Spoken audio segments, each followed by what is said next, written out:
Good evening नमस्कार प्रणाम पिला मने बुक्स रैपिड रे तम समस्त को स्वागत। आज आम बुक्स रैपिड रे अष्टम श्रेणी भूगोल आमर अष्टम श्रेणी भूगोल चैप्टर 2 को अच्छी भूसंबल पार्ट 1 आम पढ़ी प्रीवियस क्लास रे। तो आज आम पार्ट 2 पढ़ा मूर्तिका। पार्ट 1 रे आम भूसंबलर व्यवहार वितरण और संरक्षण विषय रे पढ़ी। तो आज आम मूर्तिका विषय पढ़ा। माटीर अन्य नाम हूँ मूर्तिका।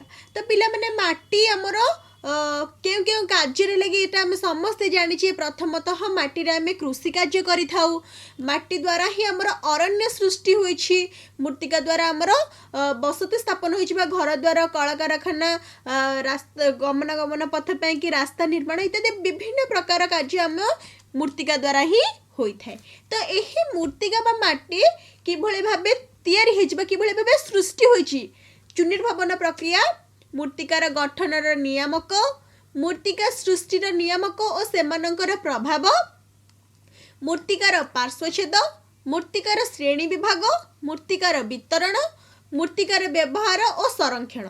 एही मूर्तिका विषय रे आज आमे आलोचना करिबा। मूर्तिका पिला माने गोटे छोट गप रु आज आमे मूर्तिका विषयटी आरंभ करिबा। मन देकी सुन। थरे भुवनेश्वर रे थिबा बाणी बिहार उच्च विद्यालय रे पिला माने एक फुटबॉल खेल प्रतियोगिता रे भाग नेबा पई कटक जिल्लार ग्रामांचल रे थिबा आली पिंगल उच्च विद्यालय को जाइथिले। खेल आरंभ हेबार अल्प समय पर वर्षा हैला। जेतेबेले तांको खेल आरंभ होईछि तार किछि समय पर कौन है ना वर्षा हैला। खेल पड़िया कादुआ हो गला। जेहेतु खेल पड़ियाटी कौन हो माटी थी तो वर्षा हवा द्वारा कौन है कादुआ हो गला। से खेल बंद करा जाई परदिन को घुंचाई दिया गला। वर्षा जो जेहेतु माटी कादुआ हो गला बा खेल पड़ियाटी कादुआ हो गला तेणु से दिन प्रतियोगिता न हो ता परदिन को घुंचाई दिया गला। पिला मानकर गोड़ जोता ठारू आंठू पर्यंत कादुआ हो जिबारु सेमाने स्कूल हतार नलकूआ पाखरे गोड़ धोई पाद टेकी टेकी जाई स्कूल एक गृह रे विश्राम नेले। गोपाल नाम रे जड़े पिला शिक्षकों को पचारिला, सार आम स्कूल पड़िया रे तो आमे वर्षा हेउथिबा बेले खेलु गोड़ रे कादुआ लागे नाही, किंतु एठी एतिकी वर्षा रे स्कूल पड़िया एते कादुआ होई गला काहींकी? शिक्षक उत्तर देले, आम स्कूल जो अंचल अवस्थित सेठारे भूमिर अवस्था ए अंचल भूमिर अवस्था ठारू भिन्न। आम अंचल रे भूमि पथुरिया सेही माटी रे गोड़ी बालीर परिमाण अधिक, सेथिपाई वर्षा हेले माटी कादुआ हुए नहीं, किंतु एठाकार माटी रे गोड़ी बाली खूब कम तेणु अल्प वर्षा रे मध्य बहुत कादुआ हुई जाए। ताहले पिले माने प्रथमे आमे जानिबा जे चुनिर्भवन प्रक्रिया। चुनिर्भवन प्रक्रियाटा कौन ना चुनिर्भवन प्रक्रिया आमे काहाकू कहिबा संक्षिप्त रे जति आमे कहिबा चुनिर्भवन प्रक्रिया कौन ना मूर्तिका जेउ भली भाबे सृष्टि होई थाए ताहाकू चुनिर्भवन प्रक्रिया को जाय। किंतु एठारे देखो पिला माने भूपृष्ठस्थ उन्मक्त शिला उत्तापर पर्याय क्रमिक ह्रास वृद्धि करकार प्रभाव उद्भिद प्राणी और मनुष्य मानक द्वारा खंड विखंडित होई क्षुद्र क्षुद्र रेणु रे परिणत हेबा प्रक्रिया को कह ना चुनिर्भवन प्रक्रिया कुहा जाए।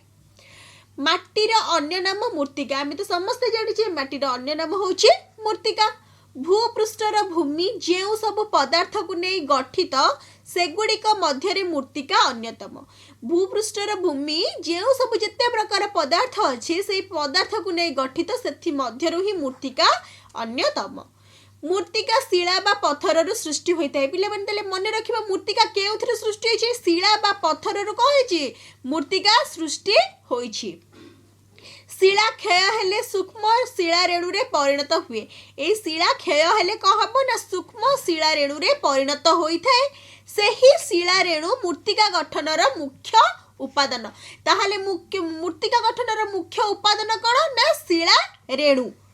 तो शिला जदि क्षय हैला शिला आस्ते आस्ते क्षय हबा आस्ते आस्ते सरी सरी आसले से कौन ना सूक्ष्म शिला रेणु रे परिणत हो जाए। ये गोटे शिलाटे ये कहब ना आस्ते आस्ते जदि एमती क्षय हो आसला ताले गोटे छोट शिला रेणु रे परिणत हैला। ए शिला रेणु रु ही कहले ना माटी गुड़ा सब तैयारी हैला।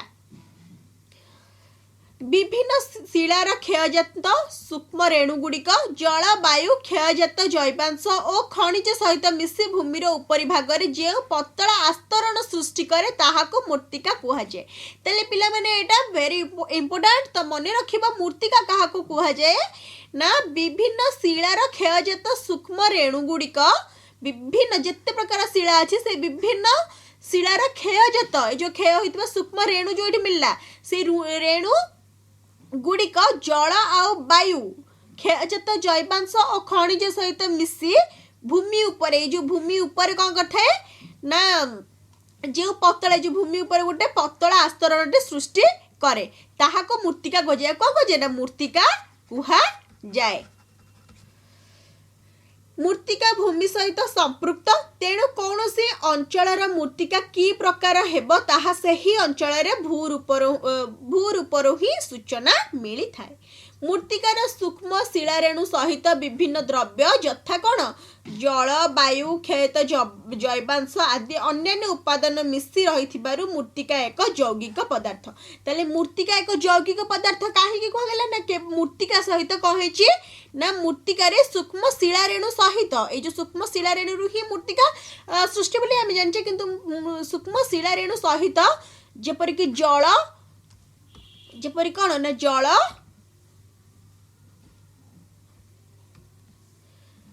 जल वायु क्षयित जैवांश आदि एवं अन्य उपादान मिसी जेतु रही कौन मूर्तिका एक यौगिक पदार्थ अटे। मूर्तिकार सठिक अनुपातर खनिज और जैवांश मिसी रहिले मूर्तिका को उर्वर बोली कह जाए।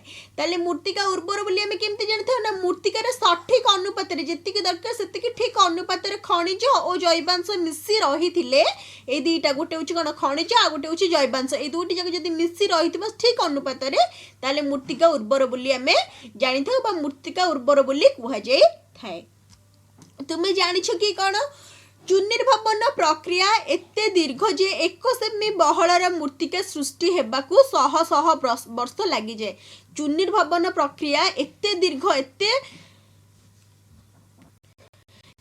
दीर्घ होता है जे 1 सेमी गोटे सेमीर बहल मूर्तिका सृष्टि हेबाकू शह शह वर्ष लगी जाए थाए। मूर्तिका गठनर नियामक मूर्तिका किभଳି भाबे गठन होइছে से मूर्तिका गठनर नियामक विषय जानिबा।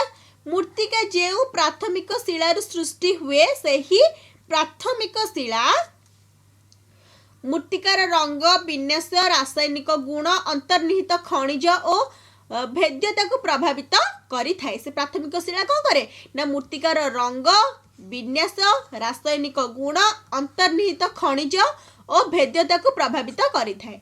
मूर्तिका जो भूभाग सृष्टि हुए मूर्तिका कह ना जो भूभाग भूमि उपर जो भूभाग सृष्टि होता है से ही अंचल भूप्रकृति कौन यथा उच्चता और गड़ाणी द्वारा मूर्तिकार संचय परिमाण प्रभावित होता है।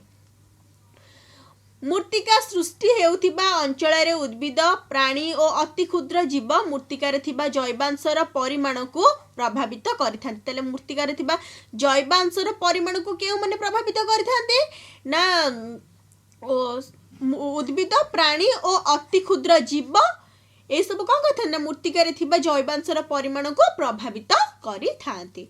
मूर्तिका सृष्टि हेउथिबा अंचलर जलवायु यथा उष्णता और वृष्टिपात मूर्तिकार क्षय और जैवांशर अनुपात को प्रभावित करे। मूर्तिका स्तर बहल मूर्तिका सृष्टि पाई लागुथिबा समय उपर निर्भर करे। तो मूर्तिका स्तर उपर जो बहला जो मूर्तिका एटा स्तर था या उपर जो बहल मूर्तिका जो तैयारी हबा ए जो सृष्टि होता है जो बहल मूर्तिकाटी सृष्टि होता है एथिपाई कौन बहुत समय लगी था। तो ये बहल मूर्तिका सृष्टि पाई लागुथिबा समय उपर निर्भर ही करि थाए। मूर्तिका सृष्टिर नियामक और सेमानकर प्रभाव मूर्तिका सृष्टिर नियामक और सेमानकर प्रभाव प्रथम आसला कौन मूर्तिका मूर्तिका कहले ना प्राथमिक शिला कौन रंग विन्यास रासायनिक विभव खनिज अंतर्निहित वस्तु और भेद्यता को प्रभावित करे कौन ना प्राथमिक शिला। तापर भू प्रकृति भूमिर उच्चता और गड़ाणी मूर्तिकार संचय को प्रभावित करे। उद्भिद प्राणी और सूक्ष्माति सूक्ष्म जीव जैवांशर अनुपात प्रभावित करे। समय कौन ना मृत्तिकार बहलता को प्रभावित करे। मृत्तिकार जो बहलता को कि करे समय प्रभावित करता है। जलवायु हूँ कौन ना उष्णता वृष्टिपात अवक्षय और जैवांशर हार को प्रभावित करते कौन जलवायु। ताहले कौन आसले प्राथमिक शिला भू प्रकृति उद्भिद प्राणी सूक्ष्माति सूक्ष्म जीव समय जलवायु एसबू हूँ कौन मृत्तिका सृष्टि नियामक एवं से कौन करते प्रभावित करें।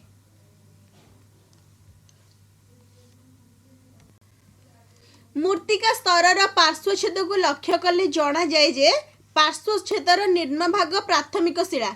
यही देख पे पिक्चरटी देख पिक्चरटी देखले तो मैंने जापर मृत्तिका स्तर पार्श्वछेद को लक्ष्य करें। यहाँ हूँ कौन मृत्तिकार स्तर यार पार्श्वछेद को जब आम लक्ष्य करवा ताहले ताहार निम्न भागटा ये जो सभा निम्न बा शेष भागटा हूँ कौन प्राथमिक शिला ता ऊपर स्तर चूर्णीभूत शिला द्रव्य ता ऊपर को कह रहा चूर्णीभूत शिला द्रव्य यहाँ हूँ प्राथमिक ये आसला कौन चूर्णीभूत ता ऊपर स्तर हूँ कौन ना बाली पटु और कर्दम मिश्रित उपमृत्तिका स्तर तापटे आसले बाली ए कौन मिश्र ना बाली पटु आउ कर्दम ए सब मिसिकी कौन होइछि ना उपमृत्तिका स्तर एटा होइछि। ऊपर जैवांश और उद्भिद थिबा मृत्तिका स्तर रही ऊपर कौन अच्छी ना जैवांश और उद्भिद थिबा एथिरे कौन अच्छी ना जैवांश अच्छी आउ कौन अच्छी उद्भिद जैवांश और उद्भिद एथिरे अच्छी एटा कौन जे मृत्तिका स्तर कह जाए। कूप किंबा नलकूप खोलिला बेले ऊपर को आसुथिबा वस्तुगुड़ी को क्रमान्वय सजाई रखिले यार प्रकृत स्वरूप जानी हेबा। आम जो गोटे कूह किंबा नलकूटे खनन करवा से खोलिला बेले यार प्रकृत स्तरटी कौन जानी हेबा। एटा हम तो जानले तथापि ए स्तर गुड़ाक आम जानले प्रथम आसला कौन ना प्राथमिक शिला तापर चूर्णीभूत शिला द्रव्य तापर उपमृत्तिका स्तर मृत्तिका स्तर एगुड़िक आम एक्चुअली जदि गोटे कूह बा नलकूह खोलिबा ताहले आम स्तर गुड़िक जानी पारिबा। मृत्तिकार श्रेणी विभाग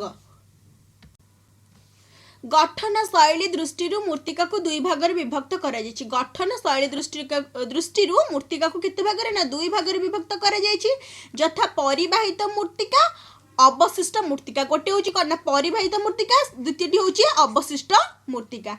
शिलाक्षय हेबा परे क्षयजात पदार्थ प्राकृतिक शक्ति द्वारा परिवाहित होई अन्यत्र संचित हेबा द्वारा ही मृत्तिका सृष्टि हुए ताहाको परिवाहित मृत्तिका कह जाए। ताले परिवाहित मृत्तिका क्या कह जाए ना शिला क्षय हेबा परे जिते शिला क्षय हो जाए हेबा परे जो एटा गोटे बड़ शिलाटे शिलाटा आस्ते आस्ते क्षय होगला ये जो क्षय है परे आस्ते आस्ते कौन ना क्षय ही सरीगला ये बड़ शिलाटा को क्षय ही आस्ते आस्ते कौन है सरीगला पर जो क्षयजात पदार्थ जो क्षयजात पदार्थ गुड़िक रहा से गुड़िक प्राकृतिक शक्ति द्वारा परिवाहित हो प्राकृतिक शक्ति द्वारा कौन ये परिवाहित होइकी अन्यत्र संचित होता है। परिवाहित आउ गोटे जगह संचित होइकी रही थाए संचित होइकी रहिबा द्वारा जो मृत्तिका सृष्टि हुए ये संचित होइकी कौन ये रहा तो ये कौन गोटे मृत्तिका सृष्टि है।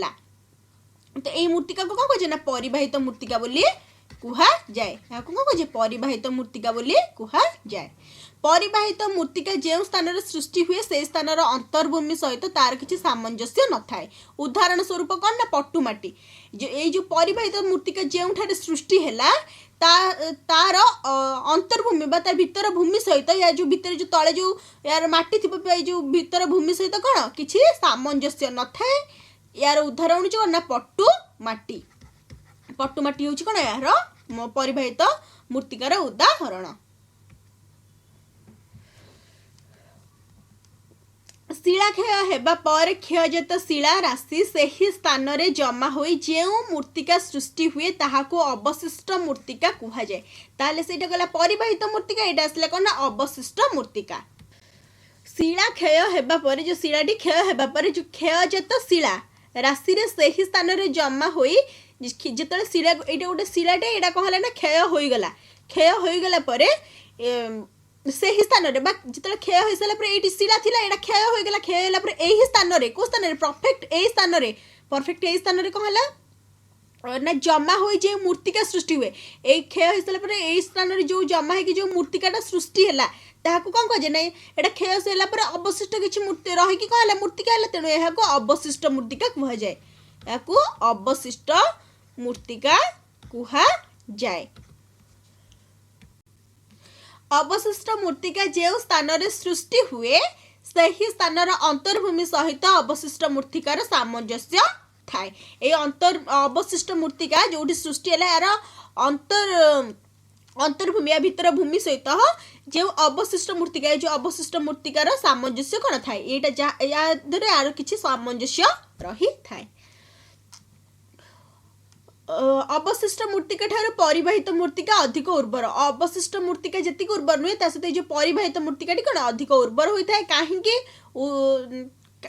अधिक उर्वर होता है कहीं आई जो अवशिष्ट मूर्तिकार उदाहरण हूँ कौन ना कला माटी बा कृष्ण मूर्तिका। क्षय जातीय शिला रेणुर आकार और परिमाण को विचार करी मूर्तिका को चारि भाग में विभक्त कर क्षय जातीय शिला रेणुर आकार आ परिमाण को विचार करी मूर्तिका को केते भाग में विभक्त कर ना चारि भाग यथा पट्टू बालिया दोरसा मटाळ चारोटी माटी कौन कौन ना गोटे हूँ पट्टू माटी बालिया माटी दोरसा माटी और मटाळ माटी। बालिया माटी अधिक परिमाण में बाली और कम परिमाण में पट्टू थाए जो बालिया माटी केमती आम चिन्ह पिला मैंने बालिया माटी अधिक परिमाण में कौन थाए बाली थाए अधिक परिमाण में बाली थी ना है कौन ना बालिया माटी एवं कम परिमाण में पट्टू थाए। पट्टू माटी अति मात्रा सूक्ष्म शिलारेणु सहित जैवांश मिसिक थाए। बाली और पट्टू सम परिमाण में मूर्तिका को दोरसा माटी कहुए।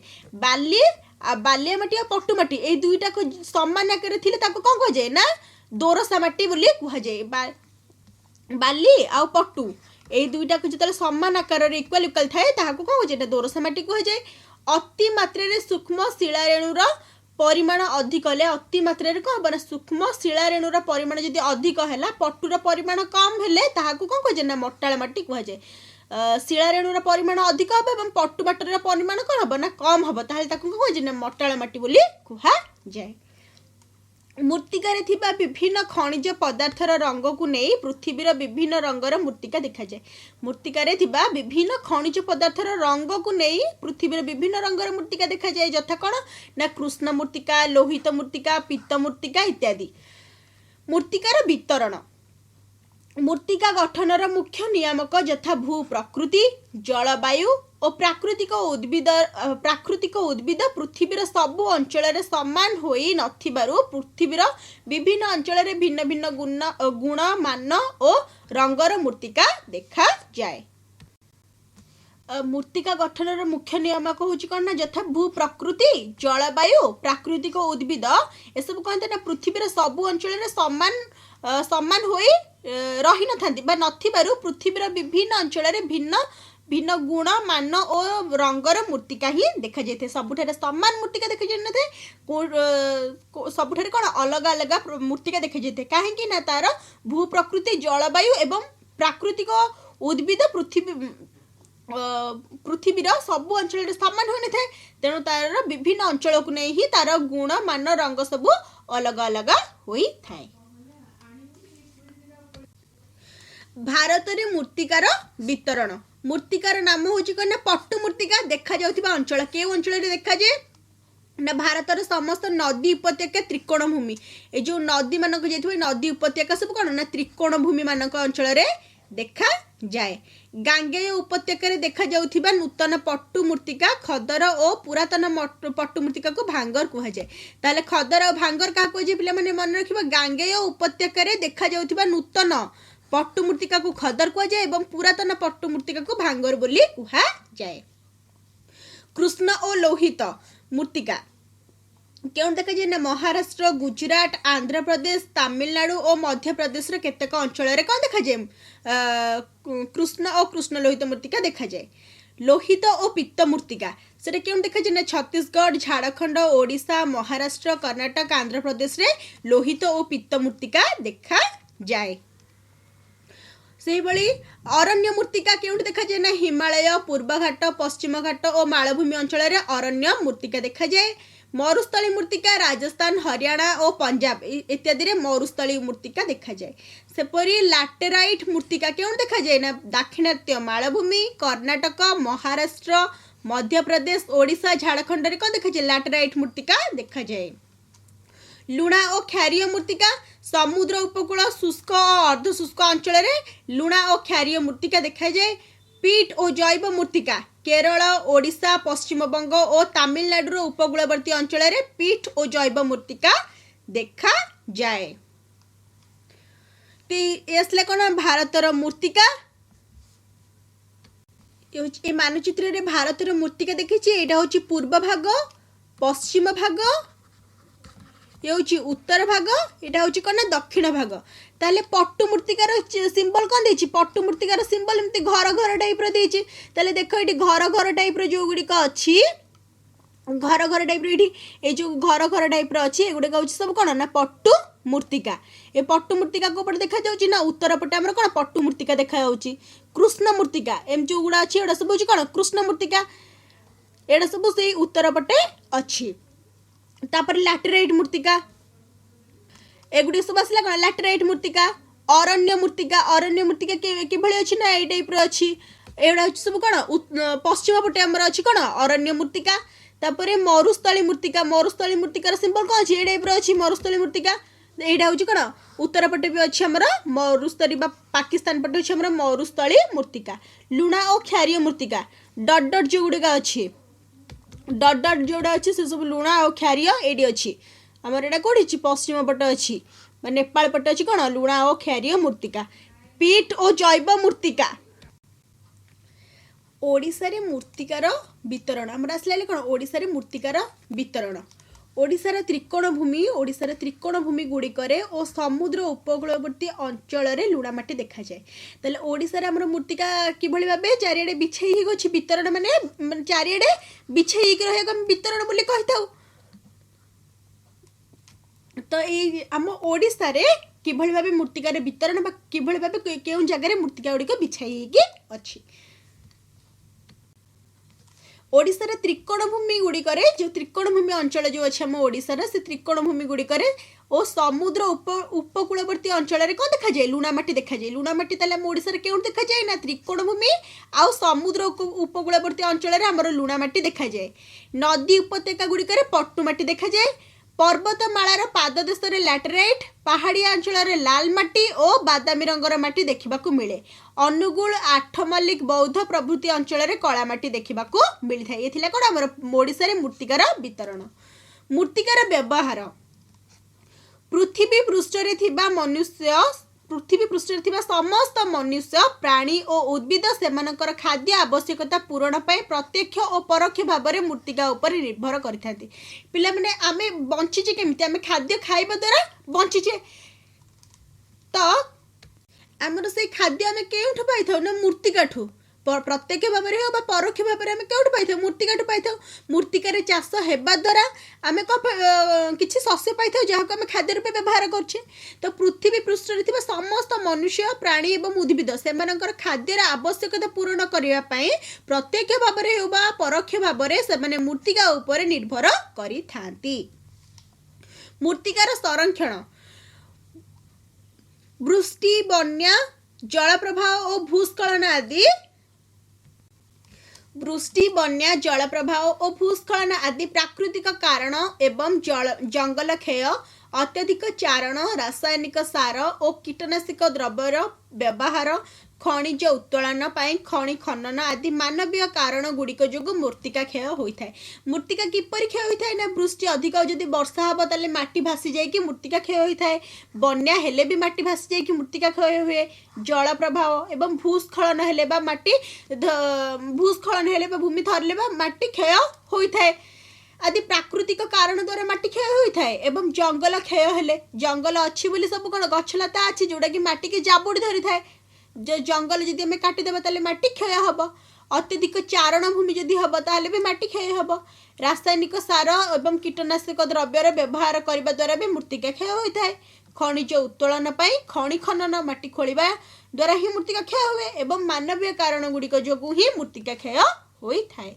मृत्तिका क्षयशील हेले मध्य नवीकरण योग्य संबल जदि भी मृत्तिका क्षयशील हैला ताहले भी मृत्तिका होची कौन ना नवीकरण योग्य संबल आउ थरे सृष्टि हेई परिबो कारण मृत्तिकार उर्वरता ह्रास पाइले खत सार प्रयोग द्वारा यह पुनर्बार उत्पादनक्षम कर कहीं जदि आम फसल करुचे से फसल रे कृषि जमी मृत्तिकार उर्वरता जदि ह्रास पाए ताहले आम से कौन खत सार प्रयोग करके कौन करबा ना पुनर्बार उत्पादनक्षम बा भल फसल करिबार सक्षम कर पारे किंतु नूतन मृत्तिका सृष्टि करने दीर्घ समय सापेक्ष किंतु गोटे नुआ माटी सृष्टि होगापाई अनेक अनेक दिन लगी था दीर्घ समय लगी था से यही गुरुत्वपूर्ण संबलर संरक्षण प्रति जत्नवान हेबा एकांत आवश्यक से कौन आम यही गुरुत्वपूर्ण मृत्तिका आमर गोटे गुरुत्वपूर्ण संबल यही संबलर सब संरक्षण करने आम जत्नवान हेबा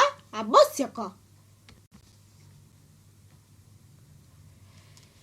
मृत्तिका को कृषि कार्य व्यवहार करी मनुष्य खाद्य शस्य उत्पादन करे आमे मृत्तिका को ना कृषि कार्य व्यवहार करी मृत्तिका कृषि कार्य करी आमे हमर गुजरात हमर खाद्य अभाव पूरण कर खाद्य शस्य उत्पादन करुछे ओ ताहा को निजर खाद्य रूपे व्यवहार करे मृत्तिकार उत्पन्न तंतु जातीय द्रव्य यथा कप्पा झोट आदि मनुष्य वस्त्र प्रस्तुत करी व्यवहार करे आमे जो वस्त्र पिंधुचे पोशाक परिधान करछे से सब कौटू ना कप्पा और झोट आदि कौन करता मनुष्य वस्त्र तैयारी करके व्यवहार करिथाए मनुष्य व्यवहार करथिबा आखु चाहा कॉफी परि पानीय फसल मध्य मृत्तिकार उत्पन्न होता है आम आखु रस पीऊचे चाहा पीऊचे कॉफी पीऊचे ये जो पानीय फसल एगुड़ा सब कौन मृत्तिकार उत्पन्न होता है ग्रामांचल लोक मैंने कंचा माटी घर तैयारी करते सीना आम पे सहरांचल आम मार्बल घर अट्टालिका बिल्डिंग एगुड़ा सब देखुचे किंतु ग्रामांचल लोक मैंने जो कंचा माटी ही घर तैयारी होइछि एवं से कंचा माटी घरे ग्रामांचल लोक मैंने रहउछंती सहरांचल माटी इटा तैयारी करी गृह निर्माण कार्य व्यवहार करती सहरांचल मानक कौन करना माटी को पोड़ी ताधर इटा तैयारी करते से इटा आमर गृह कार्य निर्माण में व्यवहार करी कुटीर शिल्प माटी कंचामाल रूपे व्यवहृत होई कुटीर शिल्प जो रहा से कुटीर शिल्प मानक माटी कौन हुए ना कंचामाल रूपे व्यवहार होता है से माटी हांडी माठिया कंढई इत्यादि विभिन्न शौखीन द्रव्य बा घर उपकरण जिनस सब तैयारी करा जाय थाए मृत्तिकार उत्पन्न विभिन्न कृषिजात द्रव्य विभिन्न शिल्प कंचामाल रूपे मध्य व्यवहृत होता है शुष्क मृत्तिका आर्द्र मृत्तिका अपेक्षा अधिक क्षयशील शुष्क मृत्तिका सुखिला माटी आर्द्र बा ओदा माटी अपेक्षा होची कोन अधिक क्षयशील एणु उद्भिद मध्यस्थ शून्य स्थान को शुष्क उद्भिद यथा नड़ा कुटा सुखिला पत्र आदि द्वारा घोड़ाई रखिले मृत्तिका आर्द्रता अधिक दिन रहे यह द्वारा कौन मृत्तिका क्षय विलंबित होता है तेल पिला माने शुष्क मृत्तिका जितने माटी सुखिला थिबा माटी आउ ओदा थिबा माटी सुखिला माटी ओदा माटी अपेक्षा अधिक क्षयशील ताले अधिक क्षयशील होची कि सुखिला थिबा माटी एणु ये सुखिला माटी की कौन करबा ना उद्भिद मध्यस्थ शून्य स्थान को जो उद्भिद गछ लगी कौन माटी सब आर्द्र मृत्तिका होगा ओदा जो गछ ना शुष्क हो तो गछ मध्यस्थ जो शून्य स्थान रहा ये गोटे गछ थी पे ये आउ गोटे गछ थी मृत्तिका कौन आर्द्र मृत्तिका रहा एठारे भी आर्द्र मृत्तिका रहा ये जो शून्य स्थान रहा यहाँ कौन शुष्क मृत्तिका रहा यही शुष्क मृत्तिका को कौन कर नड़ा कुटा सुखिला पत्र द्वारा घोड़ाई रखा ये नड़ा कुटा और सुखिला पत्र द्वारा ये स्थान को कौन करना घोड़ाई रखा जहाद्वारा कि मृत्तिका आर्द्रता अधिक दिन पर रहा द्वारा कौन बना मृत्तिका क्षय विलंबित होइथिबो समान उच्चता विशिष्ट स्थान गुड़िक गोड़ी माटी घास आदि द्वारा करा जाउथिबा प्रतिबंधक हुड़ा बंध द्वारा जोग करी से ही हुड़ा सामने नाली रखिले से जल से ही नाली रे संगृहित हुए अच्छा समान उच्चता विशिष्ट स्थान गुड़िक समान उच्चता थिबा जो ये स्थान गुड़िक ये सब समान उच्चता थिबा स्थान गुड़िक गोड़ी माटी घास आदि द्वारा करा जाउथिबा प्रतिबंधक हुड़ा जो गोड़ी माटी सब जो हुड़ा जो तैयारी होता है जो बाड़ा बा हुड़ा जो तैयारी होता है द्वारा संयोग करी से ही हुड़ार समान नाली रखले जो हुड़ारे कौन कर समान जदि एमती नल आकार जल निष्कासन पे नल आकार जदि एमती रखिबा ताहले से ही जल से ही नली रे संगृहीत होते जल कौन होता है नली मानक संगृहीत होता है फल जल प्रवाह सृष्टि न होई मूर्तिका क्षय निरोध होता है फल कौन होता है जल प्रवाह सृष्टि न होई मूर्तिका क्षयर निरोध होता है जल प्रवाहर प्रतिकूल पत्थर खंड बंध आकार जमा कले जल प्रवाहर बेग कम हुए जल प्रवाह जो जल भासी भासी आसो ये कौन होता पानी भासी भासी आसो जलर प्रतिकूल ये जो प्रतिकूल भासी भासी जो आसटा कौन कर यार प्रतिकूल पत्थर बंध जदि यार पत्थर बंध एमती रखीदबा बा आकार जमा कले वर्षा जलर बेग कम हुए पत्थर बंध रखीदे कौन यार जलर बेगटी कम होते जोर स्पीड आसो कौन स्लो हो मूर्तिका क्षय हो पार नहीं उच्च पर्वत और मालभूमिर तीख गड़ाणी अंचल को पहाच आकार काटी क्षेत्र प्रस्तुत कले ताहा कृषि कार्य समतल स्थान जोगाइबा सहित जलर प्रवाह बेग को ह्रास करे उच्च उच्च पर्वत ये उच्च पर्वत हो बा मालभूमिर तीख ये तीख गड़ाणी को काटिकी जब आम गोटे पहाच टाइप करदे ताले कौन हम ना कृषि कार्य पहाच करदे तो ये कृषि कार्य भल समतल है एवं फल कौन जो वर्षा हम वर्षाटी गड़ाणी द्वारा गड़ी आसो मूर्तिका क्षय हेब नहीं गोटे क्षेत्र में विभिन्न फसल को गोटे क्षेत्र में विभिन्न फसल को एक पर एक भिन्न भिन्न समय चाष कले मूर्तिका को वृष्टिजनित क्षय रक्षा कर रबी फसल आ खरीफ फसल शीत दिन रबी फसल आउ वर्षा दिन खरीफ फसल जिते जो ऋतु आसला से ऋतु में आम जदि चाष करवा ताहले कौन हम ना मूर्तिका को वृष्टिजनित क्षय आम रक्षा कर उपकूल एवं शुष्क अंचल वायु प्रतिकूल दिगरे धाड़ी धाड़ी करी वृक्षरोपण करागले पवनर बेग ह्रास होगा फल मूर्तिका क्षय हुए ना उपकूल अंचल एवं शुष्क अंचल वायुर प्रतिकूल जो वायु जो पटे बहुत तार प्रतिकूल दिगरे कौन कर धाड़ी धाड़ी करके वृक्षरोपण कर धाड़ी धाड़ी करके कौन कर वृक्षरोपण कर पवनर बेग ह्रास हम पवन जो जोर आसो कौन बना ह्रास हो फल मूर्तिका क्षय होना पशुचारण को नियंत्रित करागले भूमिर तृणाच्छेदन नष्ट हुए नहीं यह द्वारा वृष्टिजनित मूर्तिका क्षय ह्रास पाए जदि पशु मैंने कौन करती गाय गोरु तापरे छेली मेढ़ा एड़ा सब कौन चरी था जो माटी मानक जो घास गुड़ा था एगुड़ा सब कौन करते से एगुड़ा सब चरी था युड़ाक कौन जब पशु मान कम चरवा जदि नदेबा जदि चारण भूमि को नियंत्रण में रखा ताहले जो ये जो तृण जो रहा घास हो जेकोसी जो अनाबना गछ हो एगुड़ा सब कौन मटी को जाबुड़ी धरला जहाँफल कौन हम वृष्टि जो वर्षा हम ये मूर्तिका गुड़ाक भासीज ना क्षय हेब ना रासायनिक सार और कीटनाशक द्रव्यर नियंत्रित व्यवहार द्वारा मूर्तिका उपर पड़ुथिबा रासायनिक प्रभाव कम हुए यह द्वारा मूर्तिका क्षय ह्रास पाई था मूर्तिकार क्षयर कुपरिणाम और मूर्तिका संरक्षण गुरुत्व संबंध जनसचेतनता सृष्टि करागले मूर्तिका क्षय ह्रास कर तो पिला माने ये थिला हमर पार्ट 2 रे हमें मूर्तिका विषय पढ़ले या पर हमें पार्ट 3 पढ़िबा पार्ट 3 रे पिला माने हमें कोन पढ़िबा ना हमर जल संबल विषय पढ़िबा ये मूर्तिका विषय पढ़ले पार्ट 3 रे हमें जल संबल विषय पढ़ा पिला माने आमर एहीपरी नुआ नुआ वीडियोस गुड़ाक देखा पाई आमर बुक्स रैपिड यूट्यूब चैनल को क्लिक कर पाखे sorry books rapid YouTube channel को सब्सक्राइब कर एवं पाखे बेल आइकन को क्लिक कर जहाँफल कि आम जो सब नुआ नुआ वीडियोस गुड़ाक अपलोड करूँ से सब नोटिफिकेशन तमने पाई पारिबो।